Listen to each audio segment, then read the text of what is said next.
Brady Tkachuk addresses backlash. The Sens captain returns to the capital after winning gold with Team USA in the Olympics, but some think the hockey hero may have some explaining to do. Good afternoon. This is CTV News at 5. I'm Stefan Keys. It's hockey night in Ottawa. The Sens back on home ice with the puck dropping in about an hour and a half. But it's the first game since the Olympic break, and Team USA's relationship with the Trump administration has some fans raising an eyebrow at the American athletes. Two of those athletes play for the Sens, including captain Brady Tkachuk. CTV's Dylan Dyson is live at the Canadian Tire Centre for us. And Dylan, there's quite a bit to unpack. Some fans are upset over different things. Yeah, that's right, Stefan. Ottawa Senators captain Brady Tkachuk says he still feels like he's dreaming after winning the gold medal at the Olympics, and that he's waiting for someone to come wake him up. Well, that wake-up call may have come in the form of questions today as to why the American men's hockey team would laugh at a comment made by U.S. President Donald Trump. In a locker room phone call with the American team shortly after the win, Trump invited the players to Tuesday's State of the Union address in the White House, adding that he would have to invite the women's team as well, which also won gold, or else he would be impeached, to which many of the players in the video laughed. Here's what Tkachuk and fellow American teammate Jake Sanderson had to say about it. It was just a whirlwind of a moment that, like, you can't really control what somebody says, and it just, I guess, caught off guard a little bit. But when you're talking to the president 10 minutes after you just achieve your dream. Looking back at it now, I think it was a mistake, but I think things got blown out of proportion a little bit. You know, we have nothing but, you know, the utmost respect for the women. During that same call, someone can be heard saying, "Close the northern border." Some online discourse accused Tkachuk of being the one who said it. He says it wasn't him, and that's something he would never say. Tkachuk and Sanderson also both said today that both the American men's and women's teams made a point of supporting each other during the tournament in the Olympic Village. Sanderson going on to say that maybe he should educate himself more on the political landscape between Canada and the United States. Now, tonight is the Senators' Women in Sport Night. Both players are back in action for the Senators as they take on the Detroit Red Wings, who are in a wild card playoff position. Ottawa, part of that chasing pack, not far behind, with 25 games left to go in the season. Stefan. All right, CTV's Dylan Dyson reporting live on location for us. Thank you, Dylan. There is new insight today on the tragedy that played out on Rideau Street. One man died and 3 other people were injured when an SUV plowed into a group waiting outside a drop-in center yesterday. CTV's Katie Griffin spoke with the person who runs the center and joins us live with the latest. Katie. Well, Stefan, Kelty Davidson says she's known the man who died for years. She was with him in his final moments, and along with their community, is now left reeling. Red roses have been placed at the scene at Rideau and Coburg Streets. The door that was shattered when the vehicle slammed into the building has now been boarded up. Bricks that came off the building still there in a pile. A man in his 70s died of his injuries. 2 others have life-altering injuries, and a woman was treated for non-life-threatening injuries. The man who died has not been publicly identified, but Davidson knew him well. He's just a really wonderful, gentle soul, very kind and quiet, but someone who's quiet, but you notice their presence in a room because of his warmth. Many days he would hold the door open for me as I brought chairs out in the morning or as I brought food bank orders into the building. Somebody that was sort of present and wanting to help, wanting to give back. Davidson says she's thankful to other organizations that have stepped up for clients of the drop-in while they wait for word on when they can reopen their space. And police say the investigation continues. Investigators conducting interviews and collision reconstructionists are processing evidence that was collected at the scene. Stefan. Thank you for this update, Katie. You're welcome. With federal jobs on the chopping block, we're also learning about lost funding set to impact Canadian veterans. CTV has confirmed they could be put at a disadvantage when the office they work with to argue for disability benefits cuts nearly half its staff. CTV's Caitlin Wilson joins us live to explain. Caitlin. Yes, Stefan, these cuts are tied to temporary funding that was meant to address a growing backlog, but that funding is set to expire next month, and the union says that means 300 hearings that were planned for April alone won't be scheduled. The Public Service Alliance of Canada, which represents Bureau employees, says 96 term positions, including 24 lawyers, will be cut when temporary funding expires next month, reducing the workforce by roughly half. According to the Veterans Review Appeal Board's annual report, applications jumped 40% last year, and the department's own results showed it missed its target for reaching a decision more than half the time. And the union warns the cuts could push wait times for veterans appealing their disability claims up to 4 years. These cuts are deeply concerning because their work, they have backlogs, they have almost 25,000 new files are expected, even more for 2026. And cutting this legal and support staff makes no operational sense. In a statement, Veterans Affairs Canada says the Bureau is transitioning back to steady state operations in line with its permanent funding levels, adding it's working to modernize service delivery and remains committed to supporting veterans. And for many veterans, challenging the decision is worth it. According to that same annual report, 89% of veterans who had their cases heard received additional benefits for their claim. Stefan? CTV's Caitlin Wilson reporting for us. Thank you, Caitlin. Prime Minister Mark Carney is flying to India today, kicking off a trade mission that will also make stops in Australia and Japan. Ahead of the Prime Minister's visit to India, federal officials appeared to downplay the ongoing threat of foreign interference and transnational repression from India. In June of 2025, the Canadian Security Intelligence Service accused India of being one of the main perpetrators of foreign interference and espionage in Canada. One government official said Prime Minister Carney would not be making this trip if the government thought those kinds of activities were continuing.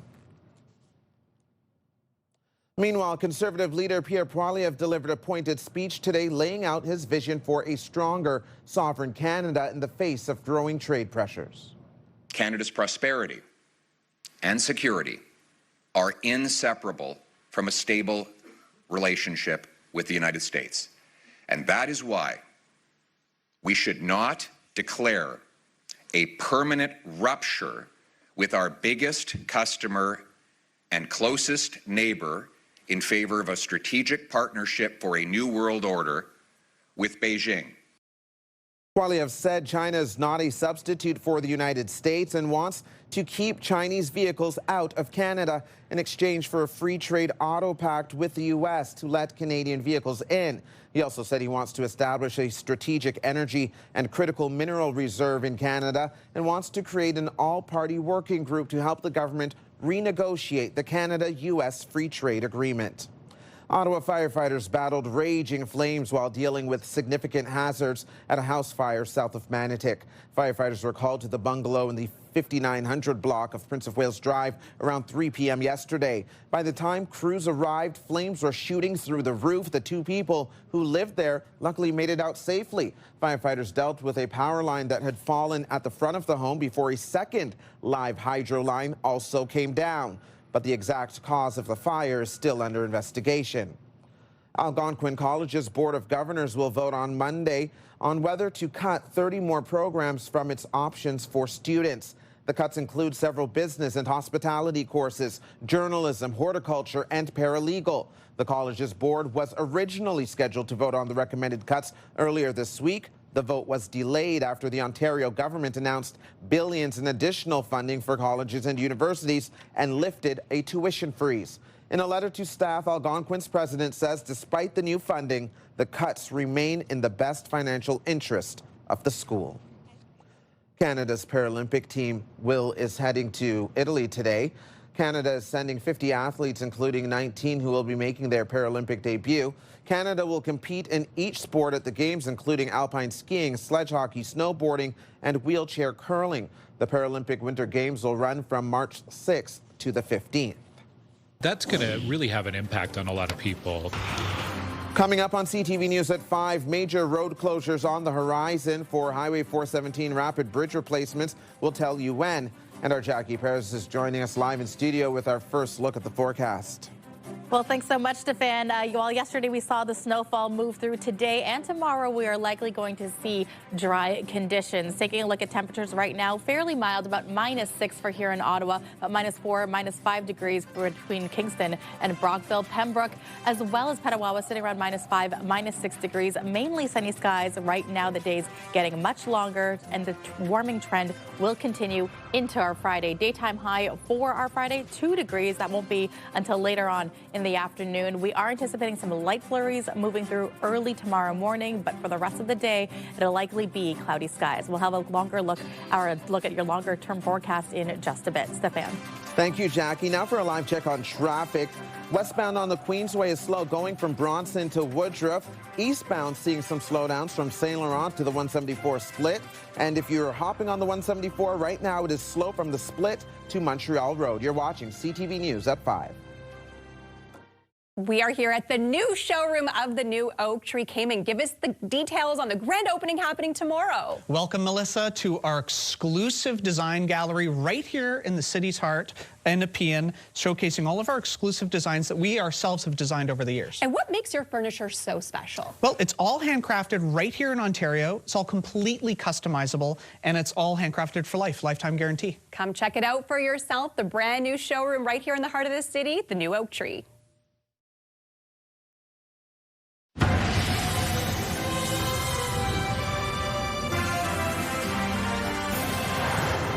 Welcome back to CTV News at 5. At City Hall today, a city committee heard arguments to consider banning right turns on red lights here in the capital. But the committee is siding with staff recommendations against making that change, leaving the rules as they are. Today's radio question of the day is asking, should the city ban right turns on red lights?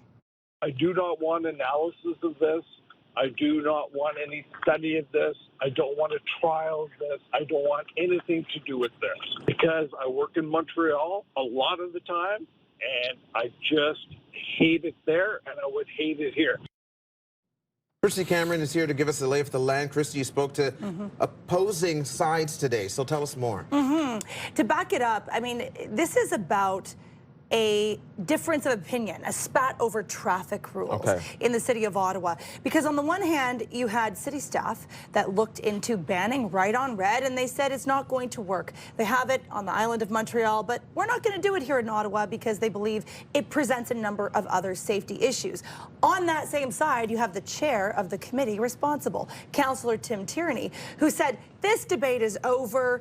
Let's just move on. We don't have to reopen this. Let's just, receive the report and that's it. But Councillor Ariel Troster, who represents downtown Ottawa, Somerset Ward, said, not so fast. We have real safety issues here, and we ought to continue this discussion to kind of keep the ball rolling. And therein sort of lied the drama at Ottawa City Hall today. But of course, when it's at City Hall, it can be a little bit dry and procedural. It really is interesting, though, because we heard from a lot of people that were public delegates today that have had near misses or close encounters with vehicles. There was one woman who spoke, and she was tearful, talking about her sister who had been killed by a truck. And she delivered this very emotional plea saying, we need to take a second look. Councillor Tierney on my show today said, nope, decision's been made. Yeah. It's time to move on. Well, often the conversation is sparked by anecdotes like that, really gripping things. So thank you, Christy. Appreciate that. You can join the conversation, leave a comment through the Talkback feature on the iHeartRadio app. You can listen live to Christy Cameron on News Talk 580 CFRA weekdays from 2 to 6 and watch Christy's segments anytime on YouTube. Coming up on CTV News at 5, what to know about how you can cast your vote in Ottawa's next municipal election coming up this fall. Stay with us. Get the latest live local breaking news. Sign up now for our morning and evening CTV News Ottawa newsletter. The best local content from CTV News, Your Morning Ottawa, and News Talk 580 CFRA.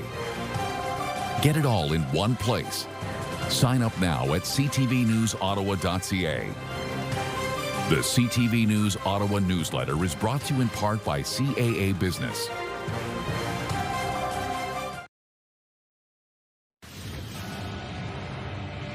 Here's what's coming up tonight after the news. E-Talk starts at 7, The Big Bang Theory at 7:30, Next Level Chef at 8, then 9/11 Nashville at 9, and Grey's Anatomy at 10. Another check on the weather. Here's Jackie, who's joining us live in studio tonight.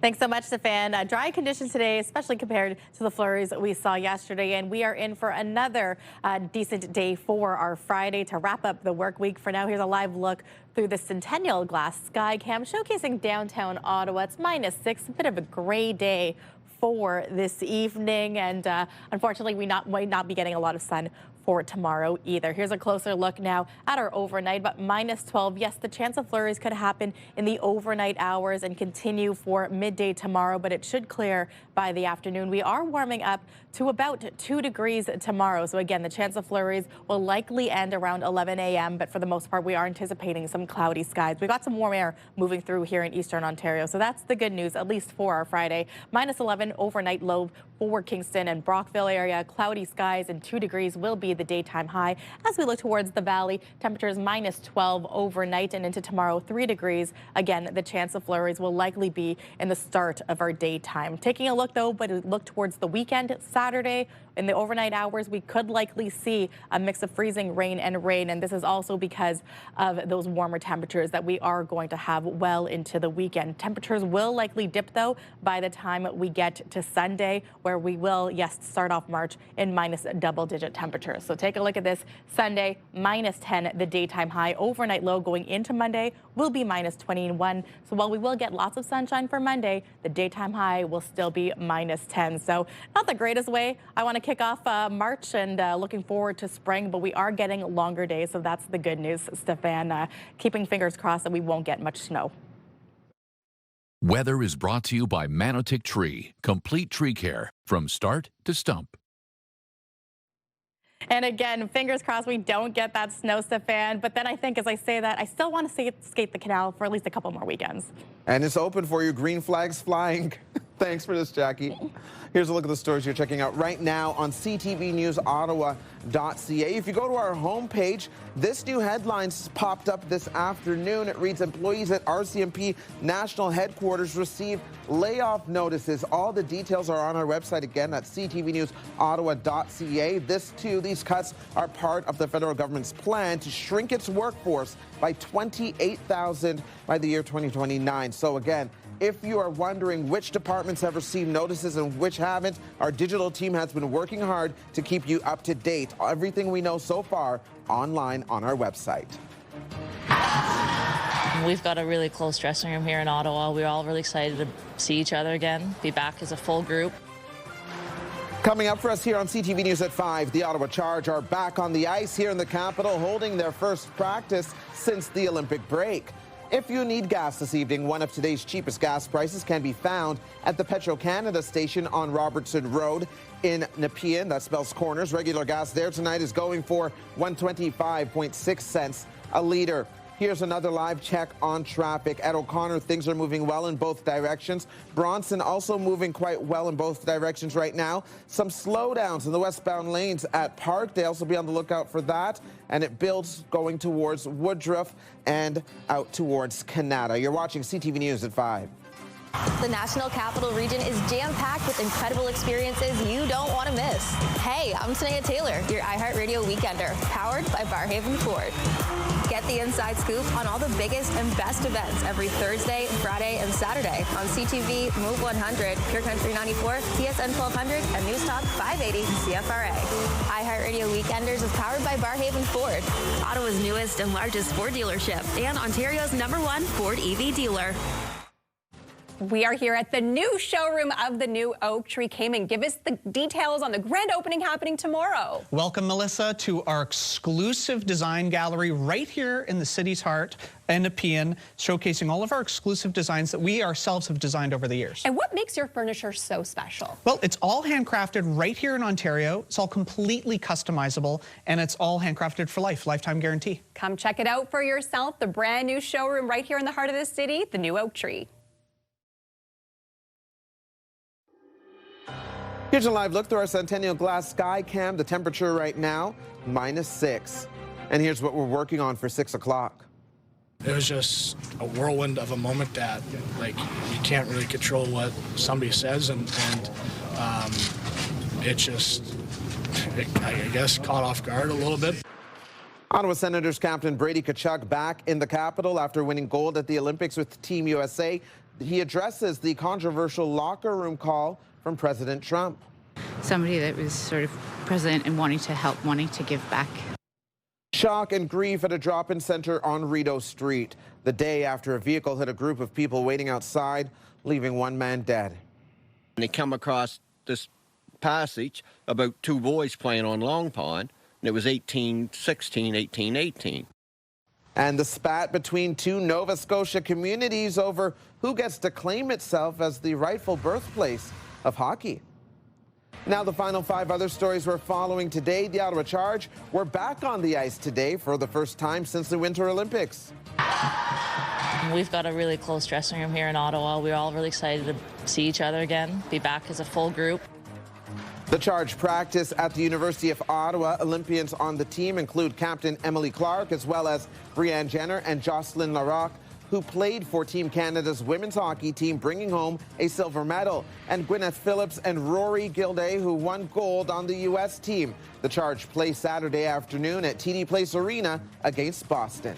That's going to really have an impact on a lot of people. Both Maitland and Woodruff are incredibly busy corridors. A lot of people, whether they're in a car, whether they're on a bus, or whether they're on a bike or walking, that'll be a big disruption. Replacing 2 Queensway bridges in West Ottawa will be disruptive and take several weeks to complete. The first bridge to be replaced is the Maitland Avenue overpass, then the bridge over Woodruff Avenue. The projects are both slated for 2028. Ottawa residents may have the option to cast their ballot by mail in the next municipal election coming up this fall. A city staff report recommends the option. Under the plan, residents can submit an application online to vote by mail. Staff are not recommending internet or telephone voting, citing ongoing concerns with those options. Ottawa residents head to the polls on October 26th.